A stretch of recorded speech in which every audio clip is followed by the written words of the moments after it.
நான் 4 ஆண்டு காலமாக இந்த ஆட்சி எப்படி நடந்து கொண்டிருக்கிறது என்று சொன்னேனோ, என் வீட்டில் நடைபெற்ற இந்த தாக்குதல் சம்பவம் நான் சொன்ன குற்றச்சாட்டுகள் அத்தனையும் உண்மை என்பதை நிரூபித்திருக்கிறது. ஒரு மனித சமூகம் வெட்கி தலை குனிய கூடிய அவமானகரமான தாக்குதல் என் வீட்டில் இன்று நடந்த தாக்குதல் என்பதை தமிழகத்தில் மனசாட்சி உள்ள அத்தனை தலைவர்களும் உணர்ந்திருக்கிறார்கள். ரொம்ப நன்றி. ஊரறிஞ்சு எல்லாரும் சேர்ந்து கையில 2 பக்கெட் வாளியில மழை தள்ளிட்டு வந்து ஊத்துறதுன்றது எப்படி ஏத்துக்க முடியும்? வேங்கை வேலை ஒப்பிடும்போது இதை ஒப்பிடும்போது வேங்கை வேலை ஒன்றுமே இல்லை. ஆனா மனசார சொல்றேன்டா, சத்தியமா நீ எல்லாம் உருப்படவே மாட்ட. எனக்கு போன் பண்ணி சார் நான் வரலாமான்னு கேட்டாலும் நீங்க வராதீங்க சார், நாங்க சொல்ற பிறகு வாங்கன்னு சொல்றாங்கன்னா காவல்துறையோட நடவடிக்கைகள் எப்படி இருக்கிறது என்பதை மக்கள் புரிந்து. நான் தான் 1000 விமர்சனங்கள் அவரது அரசின் மீது வருகின்றன.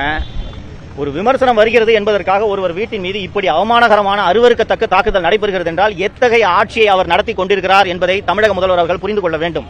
அரசியலில் நீ தெள்ளியதோர் முடிச்சவிக்கி. இது என் வீட்டில் ஊற்றப்பட்ட மலம் அல்ல, தமிழக அரசின் மீது ஊற்றப்பட்ட மலம். கதையாகுது இது. தமிழக அரசின் சட்டம் ஒழுங்கின் மீது ஊற்றப்பட்ட மலம்.